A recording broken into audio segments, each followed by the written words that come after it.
నమస్తే, నేను విజయారెడ్డి. రాష్ట్రంలో పరిస్థితులు అంటే మార్పు కోరుకున్నారు. అంటే ఒక కుటుంబానికి సంబంధించిన పాలన వద్దు అనుకున్నారు, లేదంటే ఎమ్మెల్యేలు నచ్చలేదు. అందరికీ తెలిసిన విషయమే. 64 సీట్లతోటి గెలిపించుకున్నారు. మొన్న బై ఎలక్షన్తో కలిపితే 65 సీట్లు వచ్చినాయి. అయినప్పటికీ ఇంత ఒక 6 నెలలు గడవక ముందుకే విపరీతమైన వ్యతిరేకతను తెచ్చుకున్న ఏకైక పార్టీ ఏదంటే అది రేవంత్ రెడ్డి ఆధ్వర్యంలో ఉన్న కాంగ్రెస్ పార్టీ అని చెప్పుకోవచ్చు. ఎందుకు ఈ పరిస్థితి వచ్చింది? 6 గ్యారంటీ స్కీములో 13 అంశాలు ఉంటే తూతూ మంత్రంగా 4 స్కీములు అట్టగా చేసి మిగతావన్నీ పక్కన పెట్టి మేము అన్నీ చేశామని బాజాప్తుగా చెప్పుకుంటున్నారు. ఇప్పుడు ఖరీఫ్ సీజన్ వచ్చింది. సో అంతా కూడా పంటలకు సిద్ధమయ్యారు. రైతు భరోసా ఊసులేదు. ఇక రుణమాఫీ విషయానికి వస్తే ఆనాడు వెళ్ళి బరబరా తెచ్చుకోండి అని చెప్పారు. తీరా చూస్తే ఇప్పుడు కండిషన్స్ పెడుతున్నారు. నిరుద్యోగులు రోడ్లపైకి ఎక్కుతున్నారు. సో మహిళలకు 2,500 రూపాయలు ఎక్కడ పోయినాయో తెలియదు. అసలు ఎందుకు ఇంత తక్కువ పీరియడ్లోనే ఇంత వ్యతిరేకత ఎందుకు మూట కట్టుకున్నారు? ఒకవైపు శ్వేతపత్రాలు అన్నారు, మరొక వైపు కమిషన్లు వేస్తూ ఉన్నారు. సో కాళేశ్వరం ఏమైందో తెలియదు. మరొక వైపు టెలిఫోన్ స్కామ్ అన్నారు. ఇప్పుడు తెరపైకి విద్యుత్ ఒప్పందాల కొనుగోలు విషయంలో జరుగుతుంది. నిజంగానే ఇందులో వాస్తవం ఎంత, అవాస్తవం ఎంత?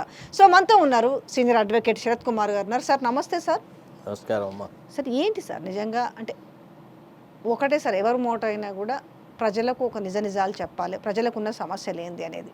6 నెలలు గడవక ముందుకే ఈరోజు మీరు ఆల్రెడీ చూస్తూనే ఉన్నారు, నిరుద్యోగులు ఆల్రెడీ రోడ్లకు ఎక్కిన పరిస్థితి. మేము వస్తే 2 లక్షల ఉద్యోగాలు భర్తీ చేస్తామని చెప్పినారు. ఎవరో చెప్పలేదు, మీరు కూడా అప్పుడు అల్లనే ఉన్నారు. 2 లక్షల భర్తీ అన్న తర్వాత వాళ్ళందరూ కూడా పాపం వ్యయ ప్రయాసాలకు ఏర్చి పంట పొలాల్లోకి అమ్మ అయ్య కాళ్ళు మొక్కి కాంగ్రెస్ గవర్నమెంట్ వస్తే భవిష్యత్తు మారుతుంది అని చెప్పారు. కానీ ఈనాడు పరిస్థితి ఎవరైతే దానికోసము పాటుపడ్డారో వాళ్ళే ఈరోజు వ్యతిరేకత చూపిస్తున్న వైనం కనపడుతుంది. ఎందుకంటారు ఈ పరిస్థితి ఎందుకు వస్తుంది? రానున్న రోజుల్లో ఏ విధంగా ఉండబోతుంది? ఒకటమ్మా, ఫస్ట్ ఆఫ్ ఆల్ ఫండమెంటల్గా ఎక్కడ మిస్టేక్ జరిగిందంటే రేవంత్ రెడ్డిని అర్థం చేసుకోవడంలో కాంగ్రెస్ శాసనసభ పక్షం ఫెయిల్ అయింది, కాంగ్రెస్ పార్టీ హైకమాండ్ ఫెయిల్ అయింది. రేవంత్ రెడ్డి ఇంత డొల్లో మనిషి అనే సంగతి వాళ్ళు గుర్తించకపోయింది. ఈయనలో రవ్వంతా కూడా నిజాయితీ లేదు, ప్రజా సంక్షేమం పట్ల పట్టుదల లేదు, ప్రజల పట్ల ఆర్తి లేదు, బాధ లేదు.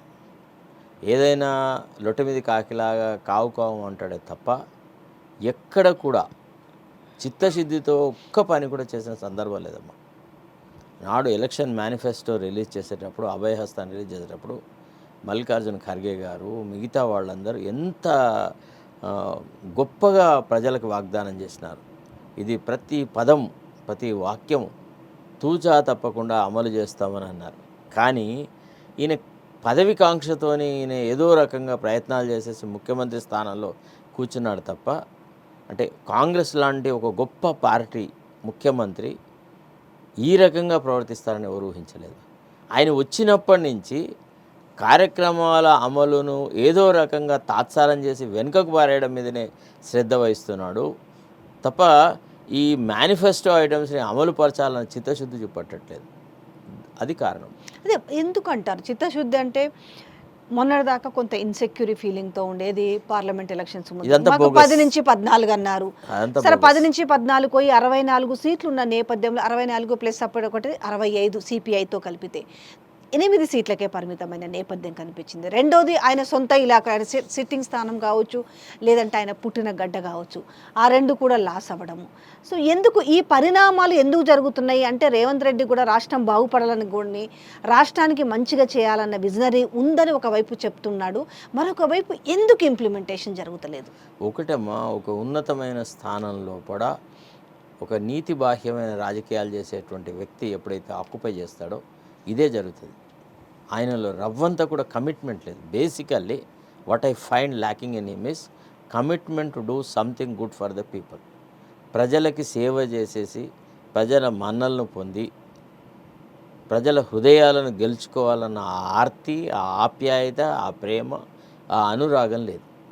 ఏదంటే ఏ రోటికి ఆ పాట, ఎక్కడ సందర్భోచితంగా మాట్లాడడమే తప్ప, అంటే మాటకారితనం చూపెడుతున్నాడు తప్ప కార్యాచరణ లోపల ప్రజల పట్ల ఒక కమిట్మెంట్ అనేది చూపట్లేకపోతున్నాడు. మొట్టమొదటి నుంచి మీరు గమనిస్తే ఆయన రాజకీయ చరిత్ర గమనిస్తే కూడా ఎక్కడ ఉండెనో వాళ్ళని దెబ్బగొట్టి ఇంకో చోటికి పోతాడు, మళ్ళీ అక్కడ కొంత డెవలప్ అవుతాడు, మళ్ళీ వాళ్ళని దెబ్బ కొట్టి ఇంకో చోటికి పోతాడు. అంటే బయాలజీలో ఒక జంతువు ఉంటుంది, అదేమవుతుందంటే ఆఫ్టర్ డెలివరీ ఇట్ డైస్ అనమాట. ఇగో ఇది ఆ టైప్ ఆఫ్ ప్యాటర్న్ అమ్మ. ఇప్పటి వరకు honestly speaking, even I also supported Revanth Reddy's candidature for CM's post. I regret today, అరే అమ్మ నేను పొరపాటు చేసినాను. అంటే సహజంగా కాంగ్రెస్ భావజాలంలో కానీ కాంగ్రెస్ ఐడియాలజీతో కానీ డెవలప్ అయిన వ్యక్తి కాదు.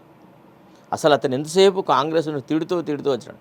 నాకు అనుమానం ఏంటంటే అసలు కాంగ్రెస్ను భూస్థాపితం చేస్తాడా అనేటువంటి అనుమానం కూడా కలుగుతుంది. ఈయన ఇదే రకంగా ఇట్లనే తాత్సారం చేసేసి ఏ కార్యక్రమాలు అమలు చేయకపోతే, ఇప్పుడు చూడమ్మా ఎంత ఆక్రోషంతో, ఎంత ఆవేదనతో, ఎంత బాధతో బీఆర్ఎస్ ప్రభుత్వాన్ని భూస్థాపితం చేసినారు తెలంగాణ ప్రజలు.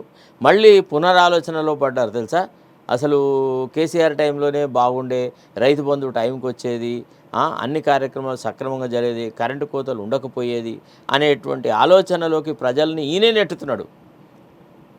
ఇదే చాలా బాధాకరమైన విషయం. ఇప్పుడు కరెంటు విషయానికి వచ్చేసరికి ఇక్కడ సమస్యని తప్పుదోవ పట్టించడానికి, ప్రజలని కొంత సైకాలజికల్గా పక్కదోవ పట్టించడానికి చేస్తున్న, అంటే కరెంట్ ఇంతకుముందు అవునన్నా కాదన్నా సఫిషియెంట్గా వచ్చిందనేది ఒక 2014 నుంచి మొదలు పెడితే 23 వరకు పర్లేదు సఫిషియెంట్గా కరెంట్ వచ్చింది అనేది. ఇప్పుడు కరెంటు ప్రాబ్లము, నీళ్ళ ప్రాబ్లము ఒకటి ఉంది. రానున్న రోజులు అసలు మేము కరెంటు సఫిషియెంట్గా ఇవ్వగలమా లేదా అన్న భయమా, లేదంటే కేసీఆర్కు ఉన్న ఒక పేరును రూపుమాపాలన్నా, నిజంగానే ఇప్పుడు కమిషన్ ఏర్పాటు చేసిరు, ఆ కమిషన్ వల్ల ఇప్పుడు ఏమి సాధించగలుగుతారు? ఒకటి, ఫస్ట్ ఆఫ్ ఆల్ ఫండమెంటల్ ఏమో it is an undisputed fact. అంటే ఎకనామిక్ విజ్డమ్ కేసీఆర్ చూపట్టలేకపోయినాడు. అంటే కరెంటు బాధలను తీర్చాలంటుంటే ఒకే ఒక దుగ్ధతో ఫినాన్షియల్గా ఏది వైబుల్ ఉంటుంది, లాంగ్ రన్లో ఏది ఉపయోగకరంగా ఉంటుంది, ఏది తక్కువ ధరకు వస్తుంది అని ఒక కమర్షియల్ యాంగిల్లో ఆలోచించి తక్కువ ధరకు వచ్చేది, కొంత ఎకనామిక్ విజ్డమ్ చూపెట్టేది, తర్వాత ఒక టెక్నికల్ అడ్వైజెస్ ప్రాపర్గా తీసుకొని ఒక పద్ధతి ప్రకారంగా చేస్తే బాగుండేది. అట్లా చేయకుండా ఏం చేస్తారంటే హీ హజల్డ్ ది ప్రాసెస్. ప్రతిదాన్ని తొందరగా, తర్వాత ఏకపక్ష నిర్ణయాలు, సొంత ఆలోచన, సొంత కవిత్వం, ఇట్లా చేయడం వల్ల ఏం జరిగిందంటే ఈ ఎలక్ట్రిసిటీ ఈ ఒప్పందాలలో, ఈ కొనుగోలు వ్యవహారాల్లో కొంత అవినీతి జరిగిన మాట వాస్తవము. ఇవాళ డిస్కామ్ల యొక్క పరిస్థితి కొన్ని వేల కోట్ల అప్పులలో ఇవి ఊబిలో చిక్కుకుపోయినాయి. అంటే ఇదంతా కేవలం అనాలోచితమైనటువంటి తప్పుడు నిర్ణయాల వల్ల జరిగింది అనే మాట నిర్వివాదాంశం. అయితే దాని మీద ఒక ప్రాపర్ ఎంక్వైరీ జరగాలి, ఒక ఇన్వెస్టిగేషన్ జరగాల. అసలు యాక్చువల్లీ ఇందులో క్విట్ ప్రోకో ఉందా, లేకపోతే ఇంకేదన్నా కరప్షన్ జరిగినాయా, లేకపోతే డబ్బులు ఎక్కువ ఇస్తున్నట్టు నటించి తక్కువ ఇచ్చేసేసో, లేకపోతే కమిషన్ల లోపలనో ముడుపుల రూపంలోనో డబ్బులు తీసుకున్నారా అంటే ఇది ఒక క్రిమినల్ అఫెన్స్ అవుతుంది. It amounts to breach of trust and cheating. ఇట్లాంటి అఫెన్సెస్ జరిగినాయా, ఇంకా ఎవరు ఈ ఒప్పందాల వల్ల లాభం పొందారు అనేటువంటి విషయాల మీద నిష్పక్షపాతమైన ఎంక్వైరీ జరగాల. ఇట్లాంటి క్రైమ్స్ని ఇన్వెస్టిగేషన్ చేయడానికి సిబిఐ అట్లాంటి ఇన్స్టిట్యూషన్ని వాడుకోవాలి. తర్వాత ముఖ్యమంత్రి గారు తనకు తానుగా ప్రదేశ్ కాంగ్రెస్ అధ్యక్షుడిగా ఉన్నప్పుడు ఇట్లాంటి అన్నిటి అవినీతి భాగోతాల మీద నేను సిబిఐకి ఇస్తా అని, సిబిఐకి ఇవ్వాలా అని డిమాండ్ చేసిన వ్యక్తి. ఈనాడు అధికారంలోకి రాగానే సడన్గా మాట మార్చేసేసి అన్ని జ్యుడిషియల్ కమిషన్కి ఇస్తా అని అన్నాడు. తర్వాత ఆ జ్యుడిషియల్ కమిషన్ అపాయింట్ చేసేటప్పుడు ఒక నిష్పక్షపాతమైన వైఖరి గల వ్యక్తిని అపాయింట్ చేయాలి కదా.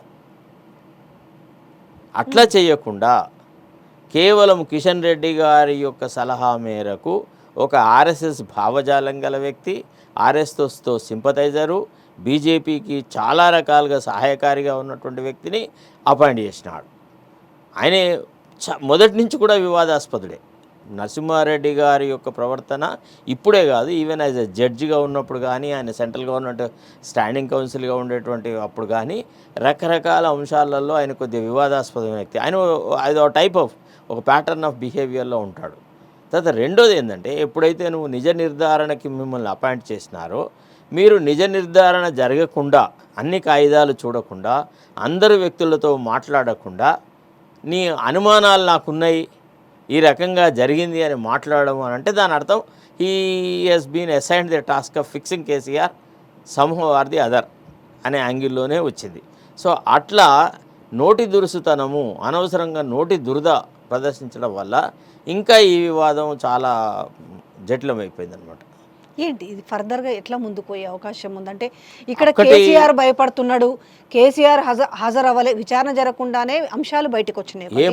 లేఖ రాసిన తర్వాత భయంతోటే లేఖ రాసిండు, ఆ భయం వల్ల పోలేకపోతున్నాడు, ఇలాంటి మాటల్ని మనం చూస్తున్నాం. ఆ లేఖను కనుక ఖచ్చితంగా చదివితే, ఆ లేఖను ప్రతి వర్డ్ కనుక సరిగా అర్థం చేసుకుంటే, ఆ లేఖ ఎక్కడ కూడా భయపడుతూ రాసిన ఉత్తరంలో కాదు, నీ అధికారాలను ఛాలెంజ్ చేస్తున్నట్టుగా ఉంది, నీ నిజాయితీని శంకిస్తున్నట్టుగా ఉంది, నీవు నిష్పక్షపాతమైన ఎంక్వైరీ జరుపుతావా అనే అనుమానం నాకుంది, నువ్వు ముందే ప్రీజడ్జి చేసి చాలా విషయాలు మాట్లాడావు, నువ్వు ఎవరి సంతృప్తికో రిపోర్ట్ ఇవ్వాలన్న ఒక ఆలోచనలో ఉన్నావే తప్ప నిజ నిర్ధారణ అనేటువంటి మూల అంశాన్ని నుంచి నువ్వు పక్కకు తప్పుకున్నావు అనేటువంటి భావనలో రాశాడు. సరే, ఆయన చెప్పినట్టుగా ఆనాటి మన ఎలక్ట్రిసిటీ పరిస్థితులు ఎట్లా ఉండేది, మోటార్లు ఎట్లా కాలిపోయేది, అందరూ ఏ రకంగా జనరేటర్లు పెట్టుకున్నారు, ఇదంతా కొంతవరకు వాస్తవం. It is a fact. అంటే కేసీఆర్ వచ్చేటి నాటికి మీరు సాయంత్రం 4-4:30 అయితే ప్రతి షాప్ ముందడ ఒక చిన్న జనరేటర్ సెట్ అయితే ఉండేది. డబ్బగడ అసలు ఏ షాప్లో అయినా ఏం మాట్లాడుతున్నాం ఏం అర్థం కాని పరిస్థితి ఉన్నమాట వాస్తవము. మోటార్లు కాలిపోయిన మాట వాస్తవము, ట్రాన్స్ఫార్మర్లు కాలిపోయిన మాట వాస్తవము, రైతులు ఎలక్ట్రిసిటీ కోసం నానా ఇక్కట్లు పడుతున్న మాట వాస్తవం. దీని ఎవరు కాదనలేడు, ఇది ఆనాటి పరిస్థితి అది. అయితే KCR rightly or wrongly he took certain decisive steps. As a result, the electricity problem has been reduced. To that extent, he is entitled for the credit. అయితే అట్లా అని రైతుల ఇక్కడ అంటే ఇప్పుడు ఎట్లుందంటే రోగం కంటే కాస్ట్లీ మెడిసిన్ ఇచ్చినాడు కేసీఆర్. ఆ ఒప్పందాల విషయంలో కొంత విచక్షణ ప్రదర్శించేది ఉండే. ఇప్పుడు ఇట్లాంటి ఒప్పందాలు ఏం చేయాలమ్మా, ఒక కమిటీకి ఇవ్వాలి, సొంత నిర్ణయాలు తీసుకోకూడదు. One particular cabinet sub committee is to be constituted చేసేసి, అయ్యా మీరు ఈ ఒప్పందాలు ఈ రకమైన వ్యవహారాలు మనం చేయదలుచుకున్నాం, రాష్ట్ర ప్రభుత్వం ఈనాడు ఈ వ్యవహారాలు చేస్తుంది, ఈ కమిటీ వాళ్ళు ఎగ్జామిన్ చేసేసి వేరియస్ గవర్నమెంట్స్తో డిస్కస్ చేసేసి ఎవరి నుంచి మనకు కాస్ట్ ఎఫెక్టివ్లో ఎలక్ట్రిసిటీ సప్లై అవుతాయి, ఏ రకమైనటువంటి కార్యక్రమాలు చేస్తే మనం తక్కువ ధరకు ఎక్కువ లాభం పొందుతామని ఆ ఎకనామిక్ విజ్డమ్ చూపెట్టేది ఉండే. అది మనది ఎట్లుందంటే సర్ప్లస్ స్టేట్ అవ్వడం వల్ల జేబులో బాగా డబ్బులు ఉంటే మనం వాడు ఎంత అడుగుతా అంత ఇచ్చేసేసి కొనుక్కున్నాం. తర్వాత ఇంకొక ముఖ్యమైన విషయం ఏందమ్మా, మేము ఛత్తీస్గఢ్కి వెళ్ళాం తీన్మార్ మల్లన్నతో పాటుగా. అక్కడ ముఖ్యమంత్రి భూపేష్ బఘేల్తో మేము ఇంటరాక్షన్ పెట్టినాము. కాంగ్రెస్ గవర్నమెంట్ ఉన్నప్పుడు మేము వెళ్ళాం. I had an interaction with Bhupesh Baghel. In fact అక్కడ స్టేజ్ మీద మీటింగ్లో కూడా భూపేష్ బఘేల్ గారు మాట్లాడినటువంటి మాటలను, ప్రజలు ఆయనను అడిగిన ప్రశ్నలని నేను తెలుగు నుంచి హిందీకి అనువాదం చేసేసి ఆయనతో మాట్లాడినాను. రఫ్లీ about half an hour to 45 minutes confabulation I had with him. During the course of discussion he revealed Telangana ప్రభుత్వం ఇంకా కూడా మాకు డబ్బులు ఇవ్వాలి, మాకు డబ్బులు ఎగ్గొట్టింది అనే విషయం కూడా చెప్పినాడు. అంటే ఒక్కటి, కేసీఆర్ ఏదైతే ఒప్పందాలు చేసుకున్నావో they are all unwise decisions. They were not economically wise, economically useful decisions. ఈ భారం పెనుభారం అయితే రాష్ట్రం మీద మోపినాడు అనేది నిర్వివాదాంశం. అయితే అది దురుద్దేశపూర్వకంతో చేశాడా, లేకపోతే ఆలోచన రహితంగా చేశాడా, లేకపోతే అప్పటి పరిస్థితుల ప్రకారంగా అంటే రైతులు ఎదుర్కొంటున్నటువంటి ఇక్కట్లను, లేకపోతే ఇండస్ట్రియల్ ఎదుర్కొంటున్న ఇక్కట్లను దూరం చేయడానికి నిర్ణయం తీశాడనేది కమిటీ నిజ నిర్ధారణ తేల్చాలి. తేల్చకముందే తొందరపడి మాటలు మాట్లాడడం అనేది కమిషన్కు సరిపడిన విషయం.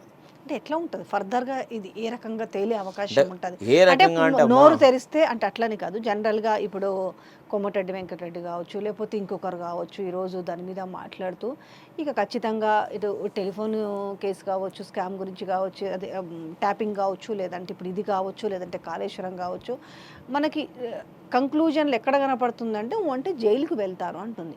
ఇక్కడ జైలుకు పంపించడమే ఇక్కడ దీనికి సొల్యూషనా? అంటే ఇప్పుడు ఒకవేళ ఒకటి, నేను ఏ రాజకీయ నాయకుడైనా కానీ ప్రత్యర్థుల పట్ల కొంత సంయమనంతో మాట్లాడాలి. ఇప్పుడు అందులో అవకతవకలు జరిగినాయా లేదా ఇంకా నిర్ధారణే జరగలేదు. కేసీఆర్ ఆల్రెడీ జైల్లోకి పోతాడు అని అన్నప్పుడు మీరు ఈ ఎంక్వైరీలు, ఇన్వెస్టిగేషన్లన్నీ వాటి తూతూ మంత్రలాగా చేస్తున్నారు, ఐవాష్ లాగా చేస్తున్నారు. కేవలం మీకు కేసీఆర్ను జైలుకు పంపి ఆయన పార్టీని లేకుండా చేయడము అనేది ఒకవేళ మీ పొలిటికల్ టార్గెట్ అయితే that is a different thing all together. కానీ నిజ నిర్ధారణ జరిగి తప్పులు ఆయన చేసినట్టుగా నిరూపించబడితే ఆయన జైలుకు పోని ఇంకెక్కడికైనా పోని అభ్యంతరం లేదు.